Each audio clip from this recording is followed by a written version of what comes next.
नमस्ते, मेरा नाम निकिता मिश्रा है और आप देख रहे हैं बोलता हिंदुस्तान। पीएम मोदी की वजह से शायद मुख्यमंत्री योगी आदित्यनाथ जी की मुसीबत बढ़ सकती है। अब आप सोच रहे होंगे मोदी जी की वजह से योगी जी की फजीहत कैसे बढ़ सकती है, तो ज्यादा सोचिए मत, मैं बता देती हूँ कि आखिर पीएम मोदी की वजह से सीएम योगी की फजीहत कैसे बढ़ सकती है। दरअसल आप सभी जानते होंगे कि स्वामी अभिमुक्तेश्वरानंद को योगी सरकार की तरफ से नोटिस दिया गया है कि आप शंकराचार्य नहीं हैं तो इसका इस्तेमाल क्यों करते हैं। अब इसी मामले पर कई लोग सवाल उठा रहे हैं कि जब मोदी जी स्वामी जी के सामने नतमस्तक हुए तब अभिमुक्तेश्वरानंद शंकराचार्य थे, और जब स्वामी जी सरकार की नाकामी बताने लगे तो वो शंकराचार्य नहीं रहे। अब इसी मामले पर वो पत्रकार भी सवाल पूछ रहे हैं जो कल तक सरकार के हाँ में हाँ मिलाकर बोलते थे। धर्म और राजनीति का मिलन अक्सर ऐसे दृश्य पैदा करता है जिन्हें देखकर आम आदमी को विश्वास करना मुश्किल लगता है। प्रयागराज में माघ मेला का मामला कुछ ऐसा ही है। योगी आदित्यनाथ की सरकार ने अपने अधिकारियों के जरिए स्वामी अभिमुक्तेश्वरानंद को नोटिस भेजा। संदेश साफ था, आप कैसे खुद को ज्योतिष पीठ के शंकराचार्य के रूप में प्रस्तुत कर रहे हैं, साबित कीजिए कि आप शंकराचार्य हैं। याद दिला दे, यह मामला पहले से ही सुप्रीम कोर्ट में लंबित है, यानी सर्वोच्च न्यायालय पहले ही इस विषय पर अपनी सुनवाई कर रही है।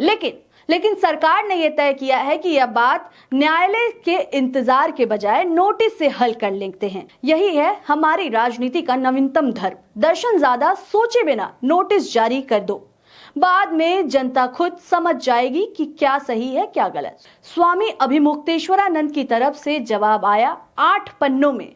इसमें मेला प्राधिकरण की मेल आईडी से लेकर सेक्टर 4 के दफ्तर तक सब जगह जवाब भेजा गया, लेकिन जिस वक्त टीम मेला प्रशासन के कार्यालय पहुंची, कोई जिम्मेदार अफसर नोटिस लेने के लिए उपलब्ध ही नहीं था। नए लोकतांत्रिक मॉडल के अनुसार नोटिस चिपकाना पड़ता है गेट पर ही। अनुयायियों ने जवाब चिपका दिया।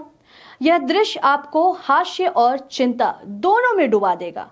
एक और हमारे अधिकारी जो पूरे मेला का संचालन कर रहे थे, शांति और व्यवस्था बनाए रखने का दावा कर रहे थे, वे जवाब लेने के लिए गायब थे। दूसरी ओर सीनियर वकील अंजनी कुमार मिश्रा के माध्यम से सुप्रीम कोर्ट को भेजा गया जवाब साफ और सटीक था। नोटिस अपमानजनक है और करोड़ों हिंदुओं की आस्था में खिलवाड़ करने वाला है। अब सवाल उठता है, यह जवाब मेला प्रशासन तक कैसे पहुंचा जबकि जिम्मेदार अफसर गायब थे? क्या यह केवल व्यवस्था की लापरवाही है या फिर वही कोई नियत काम कर रही है? सरकार और उनके अधिकारी ऐसे मामलों में जनता से सवाल नहीं पूछते, लेकिन धर्म गुरुओं से सवाल पूछने में उत्साहित रहते हैं। 2025 महाकुंभ में जब अभिमुक्तेश्वरानंद को पूरी रीति रिवाज के साथ स्नान करवाया गया, तब क्या इन्हें शंकराचार्य माना गया था या नहीं? अगर माना गया था तो अब अचानक सवाल क्यों उठ रहे हैं? और यही आता है प्रधानमंत्री नरेंद्र मोदी वाला एंगल, जिसे सरकार शायद भूल जाना चाहती है। साल 2016 में और फिर उसके बाद साल 2024 में जब प्रधानमंत्री नरेंद्र मोदी सार्वजनिक रूप से जिनके चरण स्पर्श करते दिख रहे हैं, क्या ये शंकराचार्य नहीं थे? क्या उस समय प्रधानमंत्री कार्यालय ने उनकी पहचान जानी थी? क्या उस समय आस्था और परंपरा की कसौटी ठीक थी और आज अचानक सब गड़बड़ हो गया? अगर तब प्रधानमंत्री चरण छू सकते हैं तो आज मेला प्राधिकरण सवाल कैसे उठा सकता है?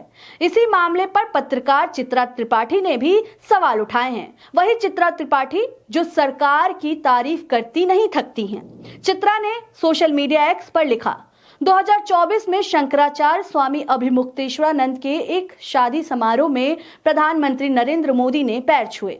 आशीर्वाद स्वरूप शंकराचार्य ने उन्हें रुद्राक्ष दिया। आज शंकराचार्य से यूपी में उनके अस्तित्व का प्रमाण मांगा जा रहा है। अब सवाल उठता है कि क्या अब प्रयागराज मेला प्रशासन प्रधानमंत्री से भी जवाब मांगेगा कि आपने जिनके पैर छुए क्या वे शंकराचार्य थे या नहीं? यह सवाल इसलिए जरूरी है क्योंकि सरकार का रवैया दोहरा दिखता है। जब सत्ता को धार्मिक वैधता चाहिए तब शंकराचार्य पूजे जाते हैं।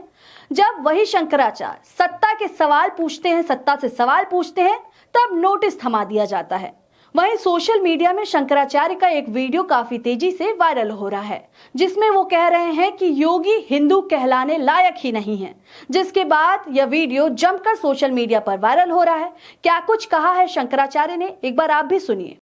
यही योगी जिसको आप लोग साधु संत कहते हो, हम तो हुमायूं का बेटा अकबर कहते हैं, हम तो औरंगजेब कहते हैं, ये नहीं है हिंदू कहने के लायक।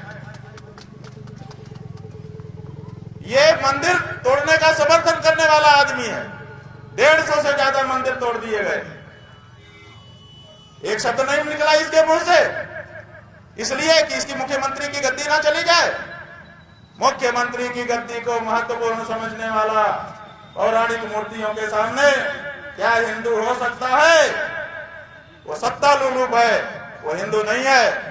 तो देखा आपने वीडियो शंकराचार्य का, जो कह रहे थे कि योगी को हिंदू नहीं मानते हैं वो। इसी के साथ आपको ये भी बता दें कि शंकराचार्य को नोटिस देने के बाद मामला और गर्मा गया है। समाजवादी पार्टी की मीडिया सेल ने सोशल मीडिया पर पोस्ट करते हुए लिखा, पुरी और द्वारका पीठ के श्री शंकराचार्य ने बद्री पीठ शंकराचार्य श्री अभिमुक्तेश्वरानंद जी का समर्थन किया है और उन्हें शंकराचार्य ही बताया है। साथ ही साथ उनके साथ हुए अपमानजनक भाजपाई सरकारी अत्याचार को निंदनीय बताया है। मुख्यमंत्री आदित्यनाथ जी जो हिंदुत्व का नकली चेहरा ओढ़कर बैठे थे, उनका यह चेहरा बेनकाब हो गया है। पूरी भाजपा सरकार का असली चेहरा बेनकाब हो गया है। इसी के साथ बता दें कि यूथ कांग्रेस ने भी शंकराचार्य के अपमान के खिलाफ मध्य प्रदेश के छतरपुर में विरोध प्रदर्शन किया, जिसमें उन्होंने कहा, धर्म की आड़ में वोट बटोरने वाली भाजपा आज खुलेआम साधु संतों का अपमान कर रही है, उन्हें स्नान करने से रोक रही है, मारपीट कर रही है। ये बर्दाश्त नहीं किया जाएगा। आपको बता दें कि शंकराचार्य की मांग है कि सम्मान के साथ स्नान कराया जाए और तभी विवाद का समाधान। उत्तर प्रदेश स्थित प्रयागराज के माघ मेले में शंकराचार्य स्वामी अभिमुक्तेश्वरानंद का अनशन अभी भी जारी है। इस मामले में सियासत भी शुरू हो गई है। फिलहाल इस खबर में इतना ही है। आपको क्या लगता है इस पूरे खबर पर, और आपको क्या लगता है इस नोटिस पर और अभिमुक्तेश्वरानंद के इस वायरल वीडियो पर? आप क्या सोचते हैं? आप अपनी राय हमें कमेंट करके जरूर बताएं। तब तक के लिए देखते रहें बोलता हिंदुस्तान। धन्यवाद।